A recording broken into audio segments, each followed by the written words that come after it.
We're up to almost 100 people now, so we're glad you're all here. We'll start in just a few minutes. I know we have lots of clerks of session and members of session. I see lots of pastors on, so I'm glad to have this.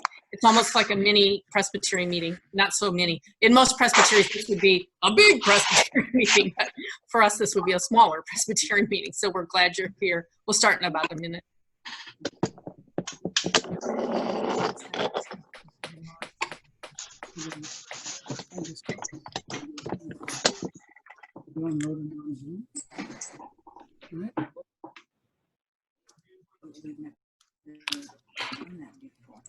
Computer can handle it. I guess that's what we did. I don't know.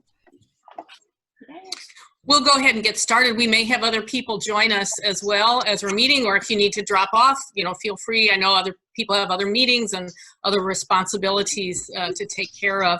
I'm Sue Crummell. I'm the executive presbyter in Chicago Presbyterian. I'm glad to see all of you today. Let me tell you a little bit about the outline of this gathering. I'm going to have a few remarks, and I will lay out some of the things that you need to be thinking about as you think about going back into your buildings. We know that churches have never closed. Almost all of our churches began right away to find some way to reach out not only to their members, but to others in their community when we needed to stay out of our buildings for a while. So the church has never been closed, but our buildings have been quiet for a while. So we're going to talk about how to begin to wake them up perhaps in the next several weeks, months, however long it might take. I'm going to talk a little bit about those things. Then Barbara Gorski, who is our moderator of the Commission on Ministry and is also a pastor, will talk to you for a few minutes. And then we probably will use what's called breakout rooms. Dennis Cobb, who is our communication specialist, is on this call, and he will send you randomly into some breakout rooms so that you can talk to each other about some of the questions you have. Then we'll bring you back into the big room. Did you also do the zucchini, or what was the other thing? You were going to do something else on the call. Dennis, if you could mute everybody, I think it's time to do that. That would be great. And so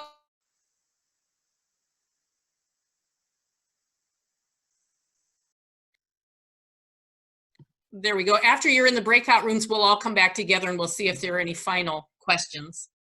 So here are a few things I want to tell you to begin with, just as by way of introduction, and then I have questions for you to think about as the leaders in your church as you plan to go back. Remember that there are no experts on any of this. There have been no experts for any of us to think about how to do all of this in church for the last however many weeks. It's been 10 weeks or so.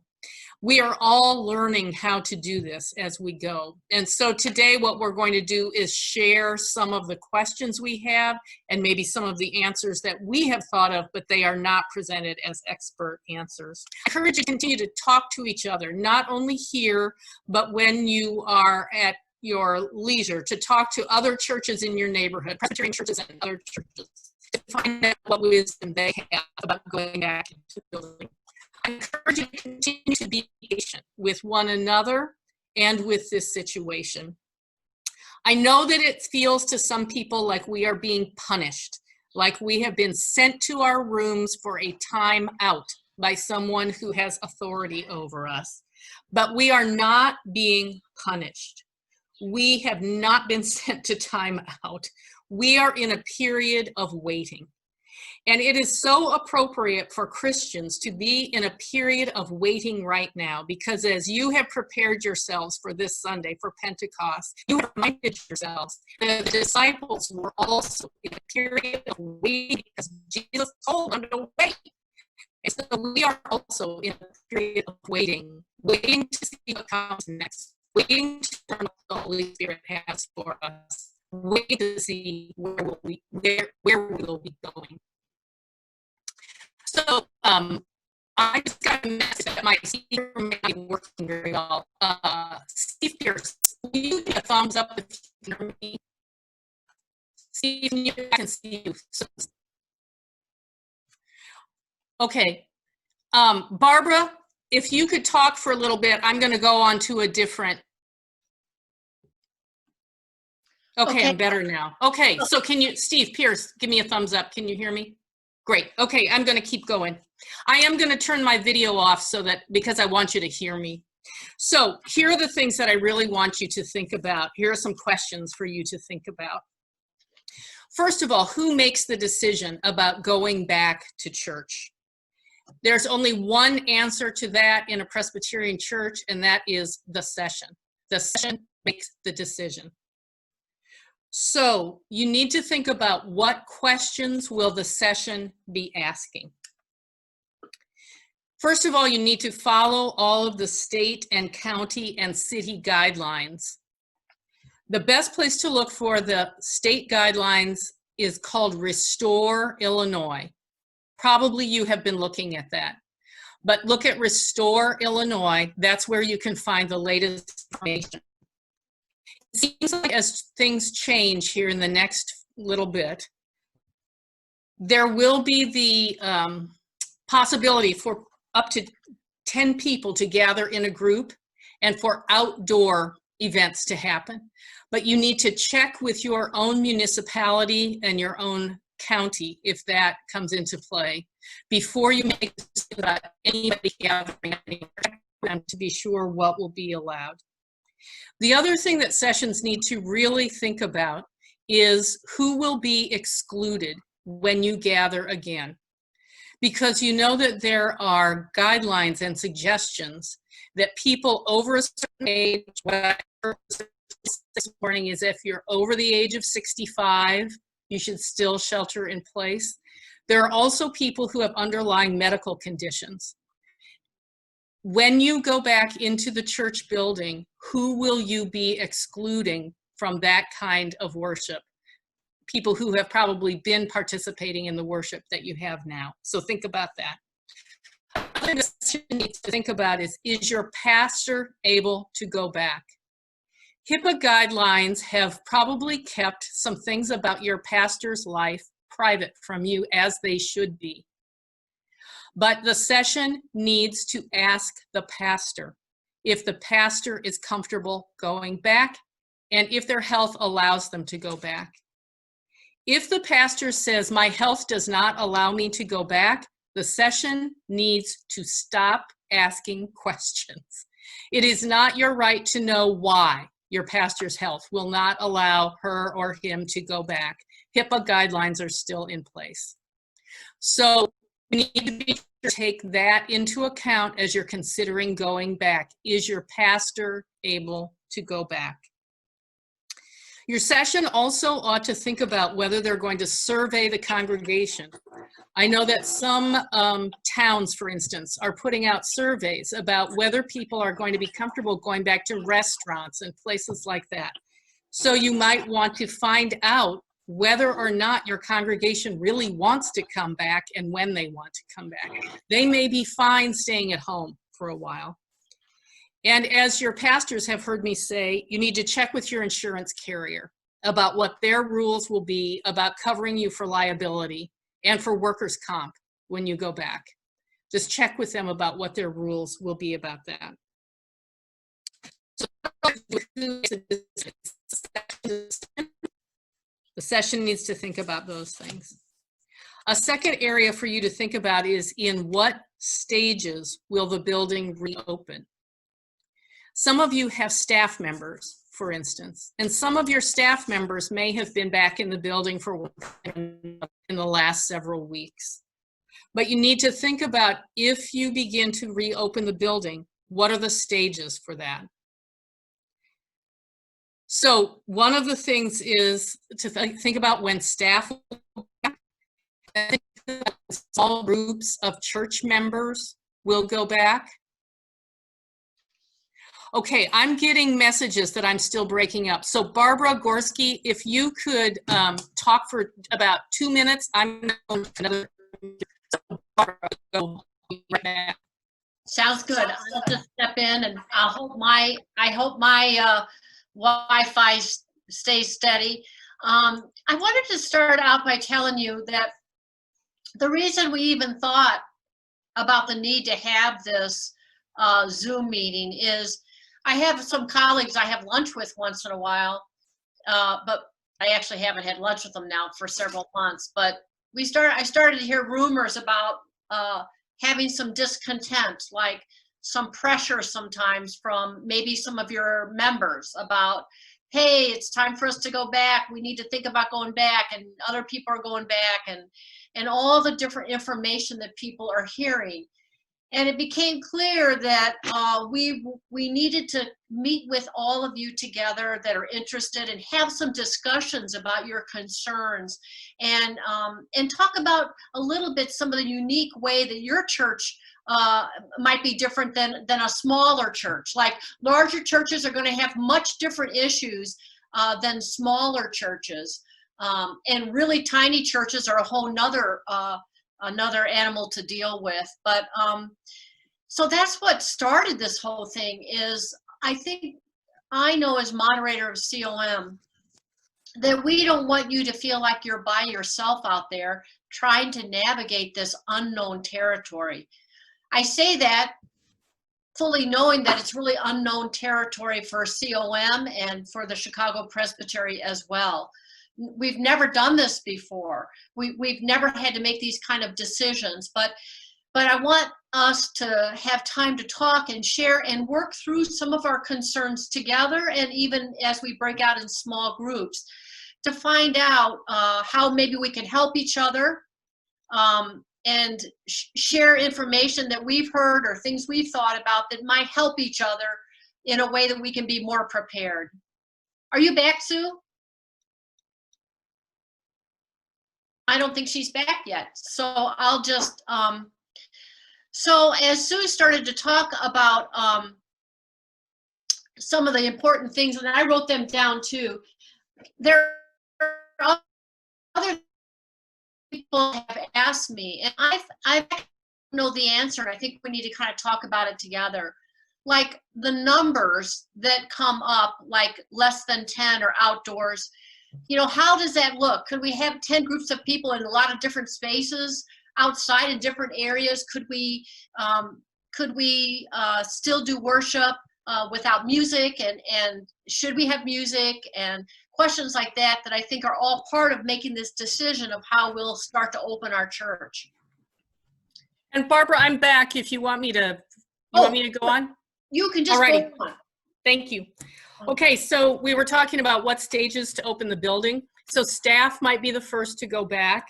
Then there might be small groups of church members who go back, especially once we're allowed to have perhaps up to 10. But one of the things you need to think about, no matter who you begin to let back into the building first, is how many people in your church have keys? And as soon as anybody's in the building, how many of them will want to storm back in and do whatever it is that they like to do because they have a key to the building? So you really need to think about opening the floodgates when you begin to open the church building. I know some of you, many of you, most of you have other congregations that worship in your buildings. You need to think about what kind of rules you will set up around those other congregations, and what kind of requirements you will make to them.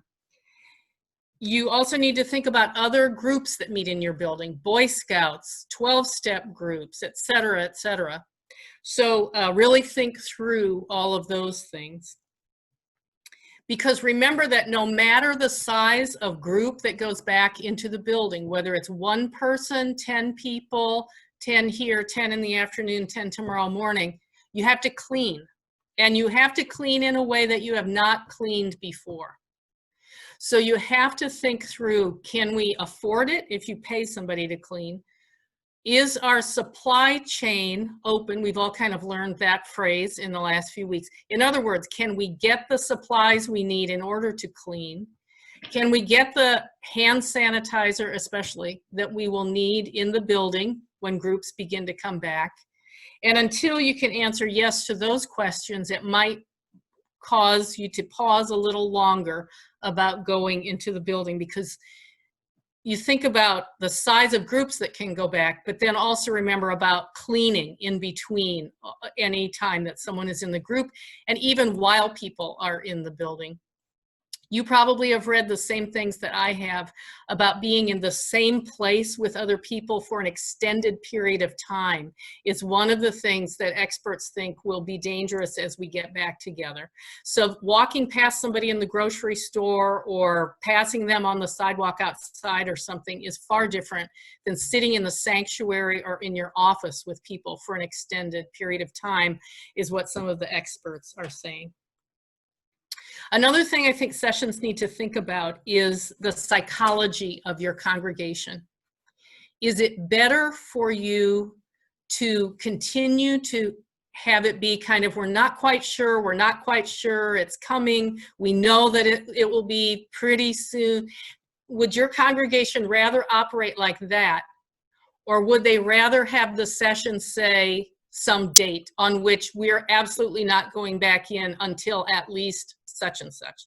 It could be August 1st, September 1st. There are a handful of congregations, I don't know of any in Chicago, but there are a handful of congregations that have told their members they're not going back until 2021. So think through the psychology of your congregation.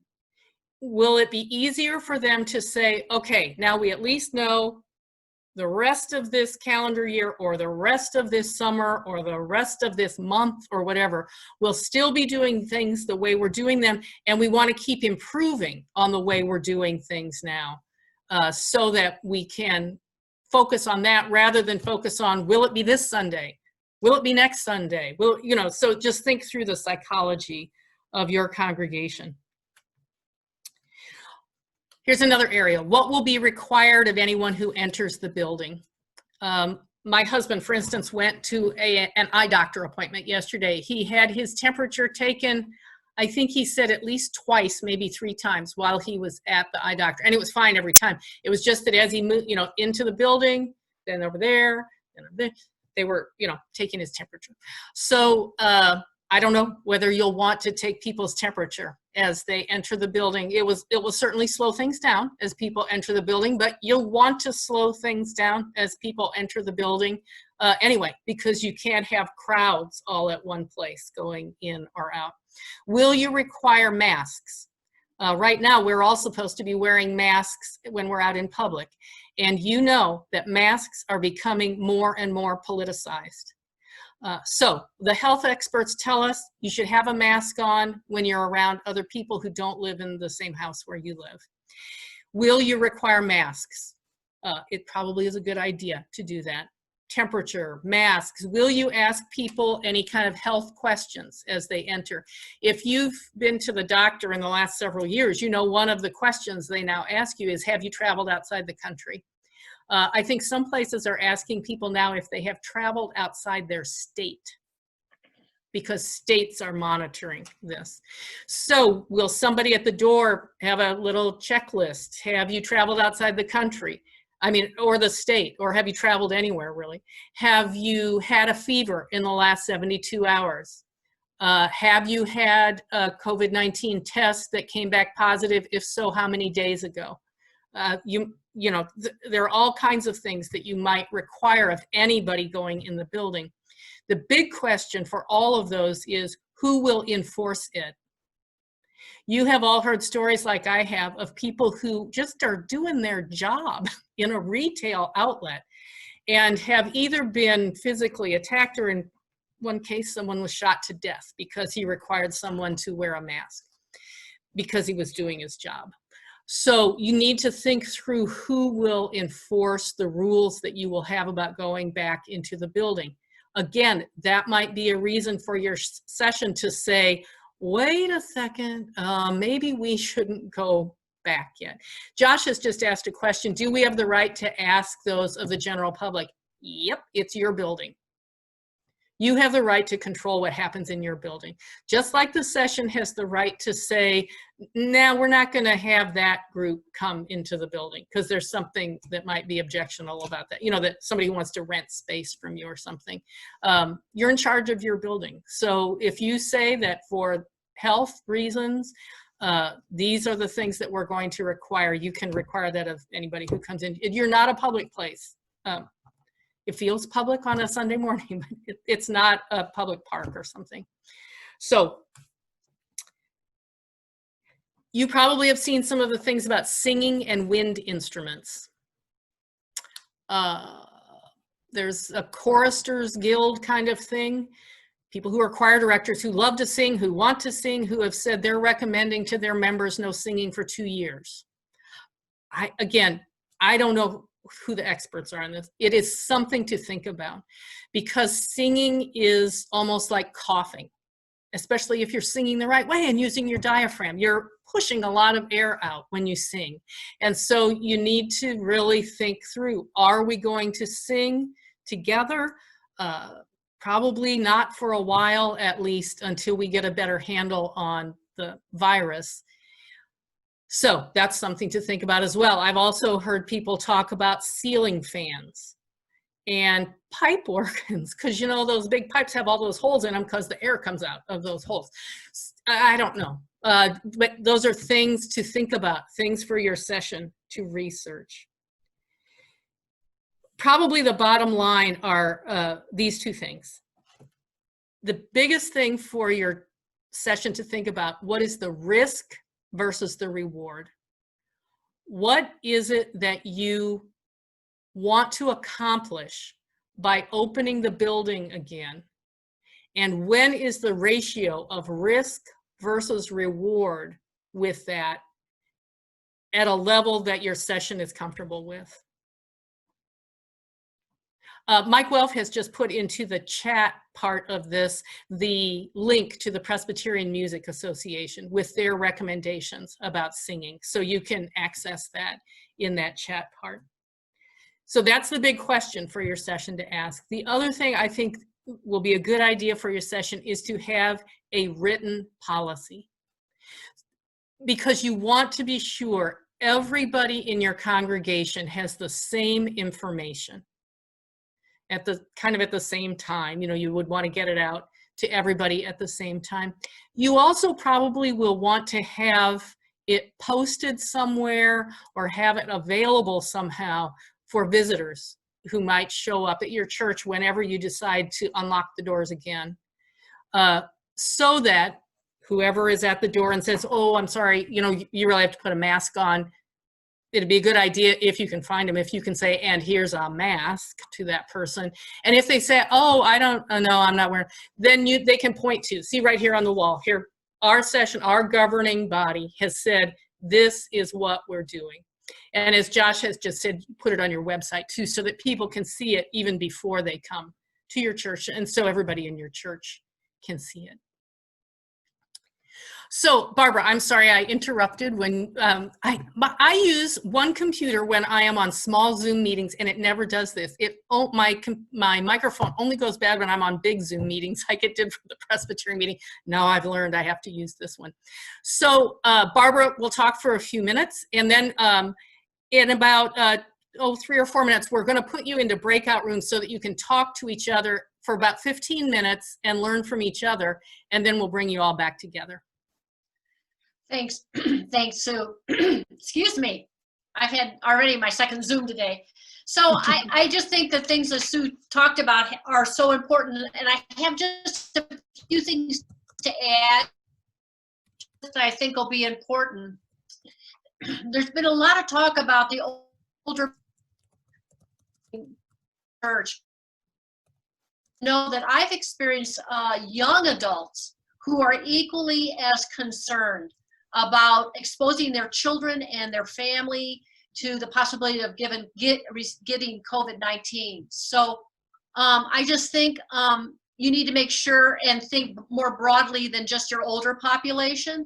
I don't know exactly how you might do this, but it might be good to get a pulse of how people are feeling. Oh, sorry, I'm breaking up, they said. But maybe you can get a pulse of how some of the people are feeling. You know, as you're checking in with people, you can ask them how they're feeling about returning to church, so you can start to understand a little bit how they're feeling. So Sue mentioned a lot of things to consider when reopening your church. She talked about things like who's coming in your building, how you're going to regulate who comes in your building. I would suggest that your session actually create some kind of a list that they go through a mock service in their head and go through a specific list on what things they're going to need to think about. Like, how many people are entering the door? Are you going to disinfect the door for each person that comes in? Are you going to have a door open so people can come in and not touch that? What are you going to do about communion? What are you going to do about any aspect in which people will be touching the same thing, like your restrooms? What about your bathrooms? I think we can't be too strict. I think we have to look at everything we can to make sure that the worship space is safe for our people. So I would just suggest, like I said, that you have like a list of things that you're going to check out and make sure that you can take care of that as people enter and exit your building, maybe between services if you have multiple services, if you have different groups coming in. And I think that might be helpful to have that list. The other thing I think we should be thinking about is that I have discovered that we have a lot of people watching our live streaming. Can you just shake your head if you're experiencing that? Yeah, yes, like more people watching live streaming than actually come. I have a real teeny church that come to our church. And so I want us to not lose the opportunity of what this means for our ability to reach new people and people that have never gone to our church before.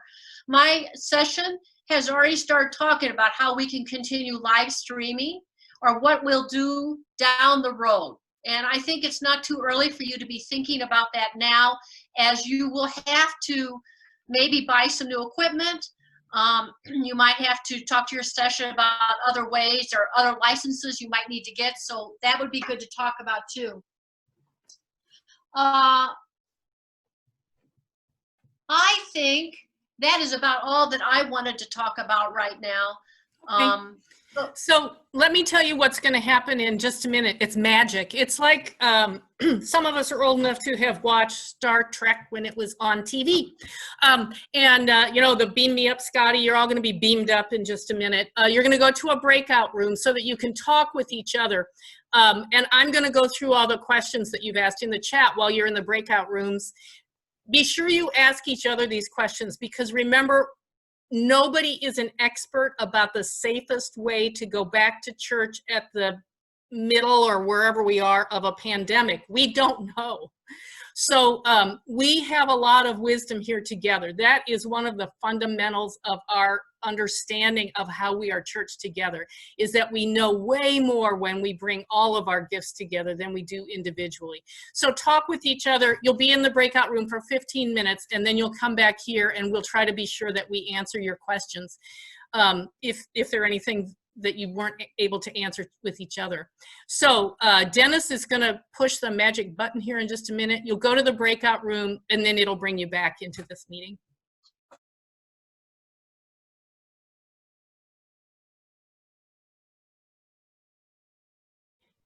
If you want to ask a question of the whole group, there's a place. If you go to participants and go to your name, you'll have a way to raise a hand, a blue hand. If you raise that, Dennis is going to help me watch those. I also see a couple of you have opened or have asked questions about opening over here. So use that little blue hand if you can. It's easier then for us to see who has a question. Let me say a few things about the questions that I saw in the chat room. The big question, when. I see a question there about when. You cannot open legally until the state government allows you to, if you want to follow state law. You should check with your insurance company. Your session needs to make a decision, and it really is the session's decision about that. So you really need to do all of those things that we've been talking about. I want to encourage you, if you have extra audio visual equipment around your church, I have been in the backstage area of many of your churches. There's a lot of stuff back there. If you have things that you're not using that you think another church could use, ask them if they need it. Especially think about some of the smaller churches in your area, that you might have something laying around that is just the thing they need to be able to do their online worship a little bit better than they're doing it now. Someone asked about a sample survey to give to the congregation. One of you, especially maybe a clerk of session, might think about that. I'm also looking at Mike Welf, who's the moderator-elect of the Presbytery. He's the kind of person who I think would be good at coming up with that kind of thing. Someone asked about home visits. I think it was Judy Hockenberry who answered that she has done a few with a mask. I assume the other person also had a mask on. She has checked ahead of time to be sure that the person was comfortable with that, and she has limited her visits to a short amount of time, no more than 30 minutes. Medical exceptions for masks was asked about. So some people, their doctors have told them don't put a mask on. Your session is going to have to decide what you want to do about that, and if that person or persons will need to be seated in a different way than other people are seated. Depending on when you go back, you'll need to seat people far apart from other households, and your session will just need to think about how they will manage that. And food. The recommendations right now are no food. Get in, get out, get your donut at home. Especially if you're going to walk past a table and people are going to pick up food or something. The recommendations right now are that you shouldn't do that. You've probably seen all the kinds of things that restaurants are having to do. You know, no shared menus, no salt and pepper and ketchup on the table, no, you know, all of those things. So those things would have to do with food at church too. It'll probably also be a long time till a potluck, until you bring food from home.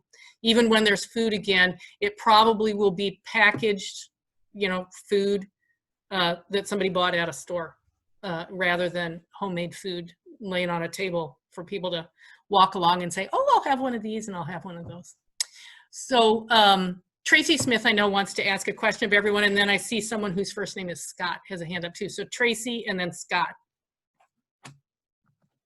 Thanks so much. So I'll try to make my question, it's a kind of a question and a comment, brief. So my session, I'm sure like many sessions, they are asking me, well, what do the higher ups say, right? And so I just wanted to offer, you know, Sue, when you were talking about the psychology of saying to the congregation, look, we're not going to look at this until X date. I wanted to at least ask or share my opinion that if the Chicago Presbytery was willing to give a guideline like that, I know that I personally would feel a tremendous sense of freedom in being able to say, look, you know, Chicago Presbytery offers as a guideline that we not even look at this until the end of summer. And you know, if it were offered in that way as a guideline, I think that individual churches could opt out of that. And if they wanted to move towards reopening earlier, they could. But I don't know, I just wanted to throw that out there. I don't know how many other people in the larger group feel that way, but certainly in our breakout group, many people agreed that that would give a tremendous sense of freedom to move forward and to buy us some time to answer all these questions. I mean, it's overwhelming, the number of things that you lay out for us to think about. So that's my question / comment. Thank you. Yep. Ken and I will talk about that, the stated clerk, because, you know, in our polity, the higher ups with regard to worship is the session. So we'll talk about that. That's one of the reasons that we have really resisted giving you guidelines, but instead asking questions, because we don't have bishops. We don't have higher ups who can order things like you've heard in other Christian communions. And really the responsibility for worship lies with the session in a local church. But Ken and I will talk about that and see, you know, what we think might be helpful to you. So Scott, it says Scott's iPhone phone. Hello, okay. Hi, Scott from Lombard here. So one of the things we started talking about in our small group was weddings, funerals, memorial services, and then I'll actually add to that communion. So just looking for some ideas in terms of, we've put those off. We've had regrettably we've had some people pass, not because of the COVID, but people have passed and we just haven't been able to do anything. So just we talked a little bit about maybe doing something outdoors, but just looking for that perfect idea that I know somebody in this group has. So remember the guidelines. Soon it will be no more than 10 people. Already, I know my husband has done several funerals as well during these weeks, and there have been 10 or fewer, one at a funeral home, one at the columbarium at his church. People scattered out from each other. So again, you have to follow the guidelines. Funeral directors will be good resources for you in terms of funerals. Weddings, same thing. But again, if the system allows them to be in the church building, remember that it kind of opens that floodgate, especially if you're in the kind of church where everybody has a key. Because once they know that the kind of seal on the door has been broken, then like, well, I need to get in to do this, and I need to clean out the kitchen, and I need to do that, and all the things that people with keys to your church think they have to do in the church building. So, your session really has to think about what is going to happen once that little seal is broken. Barbara Cathy has just made a suggestion about moving the air around. Maybe Labor Day would be, when it's not quite so hot and you don't have to have fans and things. I know one of the things I've seen about like beauty shops and things is that they're not going to dry your hair. They're not going to have hair dryers going when you go back to get your hair done. Good luck to you. Take that home and see what you can do with it. That kind of thing. So, yeah, moving air around. Someone also said that they did a Zoom memorial that was very meaningful. I spoke to somebody the other day who's a pastor who's looking for a new call and worried about trying to move during this time. And one of the things I said to the pastor was, you don't get to meet people in such big groups in the way we've been doing. Like we're all in a meeting together, but we're not really interacting with each other. But when I've been in some smaller meetings, 4, 5, 6 people, I feel like I get to know those people better than I would have if I had been at a meeting where I kind of raced in, we did the meeting, got out, and moved on. So, to think about some of those things where you would want to share memories of someone's life and all those things, a way that you could do it, which would be meaningful for the family and would celebrate our witness to the resurrection, which is the purpose of a funeral in a Presbyterian church. Dennis, who else is up?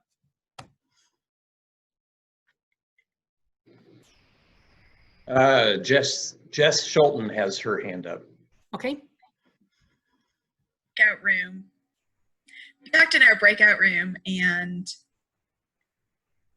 can people hear me? It's telling me I'm muted. Yes. Yes. Okay. We talked in our breakout room about how several churches are in the process of trying to figure out about live stream, and maybe rather than have 85 groups, someone mentioned task forces out there trying to figure this out.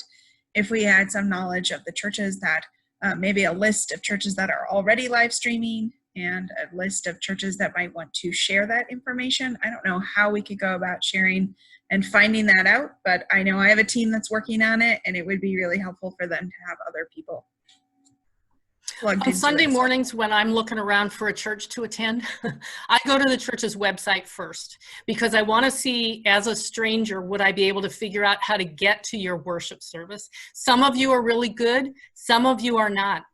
I can't figure it out on some of your websites. So that would be the first place. If you want to look even at a few churches right around where you are, to see. I hear that. I was thinking a little more Presbytery wide at that point. But that is the first thing you could do, is just check with a couple of churches your size quickly to see what they're doing. There are people who are live streaming. The thing that I've heard that people seem to think works really well is to record it and then to have a premiere either on Facebook or on YouTube, so that the first time people can see it is at your worship time. And then they are, like on YouTube, then they can comment on it. They're there together watching the worship service.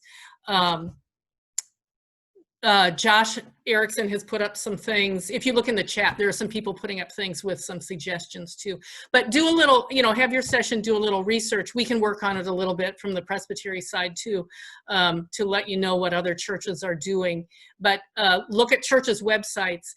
Be sure you look at your own website and see if a stranger could figure out how to get to your worship service, because some of them I can't figure it out. I see Yvette has a hand up. Hi, can you hear me? Yes. Okay. I was just, with all the restrictions on food, obviously there's not going to be some food for a while, but if our staff comes back in during phase 3, can they bring food from home and eat lunch in the building? I was reading some things about offices going back this morning, and one of the things they're suggesting is that you limit how people get food. So, bring it from home, but you eat your food. You're not sharing it with anybody else.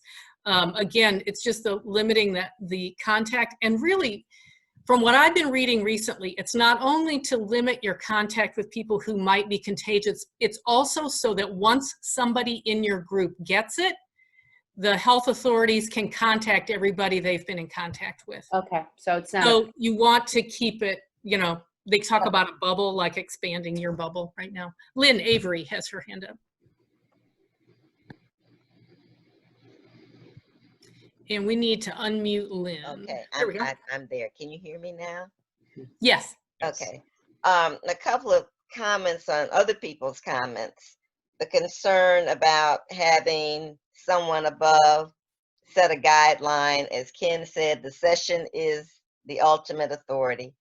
The state and the city of Chicago or your local municipality governs our ability to, yes, we can go back in the building. There was an issue about time frame. We talked about when in our group, and when to me is irrelevant right now. The big effort is to put together a plan so that whenever we go back, there is a plan in place. One of the things that came out of your presentation was if we have older people, our congregation is nothing but 65 and older. So I hadn't really thought in those terms. We may not go back until next year because everyone is well over 65, except for a handful of people. Hadn't considered that. We had already thought about the choir. We wouldn't have a choir. We would just have a soloist and 2 musicians. But I think that it's natural for us to get into a frenzy about what, and a little fear, because there is fear too, in regards to doing the right thing. And if we just take a deep breath, follow the guidelines, the suggestions that you all have made today, and talk to each other, it's going to work out. Right. It's going to there's a person who does consulting, and he's on, TED Talks and everything, Simon Sinek. And he says when we're planning something, we always ask the questions in the wrong order, which is what Lynn has been pointing out. What are we going to do? How are we going to do it? And then maybe we talk about why. He says instead, start with why. Mm-hmm. And that might be a helpful thing for your session to do. Why do we want to go back in the building? How do we want to go back? And then what are the details of what's going to happen then? Mm-hmm. Geraldine has her hand up. Yes, I have a question. We have a church nesting with us. And what is our responsibility in terms of supplying them, supplying them with masks and hand sanitizer and that sort of thing, and also sanitizing after their service? Or is that something that we would expect them to do? Our services are like 15 minutes apart. It's right. I would say for any of you who have nesting congregations, you should have a written agreement with them about how you share your expenses and all of those things. Those written agreements need to be modified now. They need to be amended with all of this in mind. So I would certainly not allow any nesting congregation or any other group back in the building before you have amended your written agreement with them. And if it's going to cost you more, for instance, to have extra hand sanitizer around or clean more often or whatever, they should share that cost with you. But that would be another thing your session could be doing right now. As Lynn has pointed out to us, this is a good time to plan So this would be a great time for you to look at those written agreements you have with anybody else who's in your building, who's not not made up of members of your congregation, and make sure those written agreements are in order and that you amend them so that they reflect all of this. I know we're a little past 3. If you need to go, be sure and go. But Josh has his hand up, I think. Yeah, thank you. So one thing that maybe could be helpful from the PCC would be to to look at the Restore Illinois plan and offer an advisory opinion on that, presuming it would be just affirming it, even if we can't get the whole presbytery to ascend to that. I mean, because the thing is, like, that is the law of the land right now until perhaps it got struck down, as it has in the corresponding ones in other states. So that might be helpful. I think in minimum, an advisory opinion, no matter how that really functions, helps a session or an elder or a rogue member know they're not going to get much recourse if they go up. They're forced to go up. Even though there's not an up so much so, but we all know that there's always the presbytery out there, who makes sure pastors get paid what they need to get paid, whatever. So that'd be one thing. The other thing is I just personally will offer to talk with anybody about the live streaming and the video stuff for online worship. And just quick anecdotally, we got up and running live and successfully live streamed. Then we went pre-recorded for Holy Week and found a greater diversity and quality of service by going to pre-recorded and Premiere. In my past, I was a church attender at Christ Church of Oak Brook, one of the largest churches in the area, and it has some roots, with the mainline tradition. They have all the resources in the world, and they've gone to pre-recorded services. I think being online doesn't mean you have to go live. And having a quality online worship experience is critical. And also to just think through what translates from a traditional or typical Presbyterian church service doesn't translate all the way well online. And so there may be some things that we have to say goodbye to for now, not forever, but just as we go forward. Call to worship falls a little flat online when you're talking to your screen. Right. Gloria Patri, not so glorious when it's just you, Just the other thing I've noticed as I've traveled around the presbytery this way is some churches start with prelude where they're like showing somebody's hands playing the piano or something like that. That's kind of interesting if you're walking into a sanctuary and kind of chatting to your friends as that's happening. But it's a little bit disconcerting if you're not sure you're at the right place for the worship service. It's nice. I've seen several where the first thing you see is the pastor welcoming you to worship. And I don't know whether Steve Pierce is still on here or not, but I watched one where Steve was starting the worship service, and he took you through the door of the sanctuary. Here we are, ready to worship. God has called us to worship today. Opened the door, walked down the aisle of the sanctuary. And, that was very welcoming and felt like you were being drawn into worship. So lots of ideas. But that is another thing to think about, is to think about what translates from being in person and what you could do maybe online that you can't do in person. So I want to thank you all for being here today. I want to thank you especially for your leadership in your congregations. When you said yes to being an elder or to the call to formal ministry, you had no idea that you would be called to be a leader in a church in this kind of situation. And yet God knew that you would be called to be a leader now, and has given you the gifts and the resources that you need to work together with the members of your session so that your congregation can continue to share the gospel and even reach new people with the gospel in this strange circumstance that none of us would ever have asked for. So thank you so much for your leadership, and hang in there. We're with you. Barbara Gorski from the Commission on Ministry, Ken Hockenberry, the stated clerk of the Presbytery, and I are here. We're always available. If you have questions, get in touch with us. We are here to support you in your ministry, because it's through your ministry that people come to know about the hope that we have in Jesus Christ.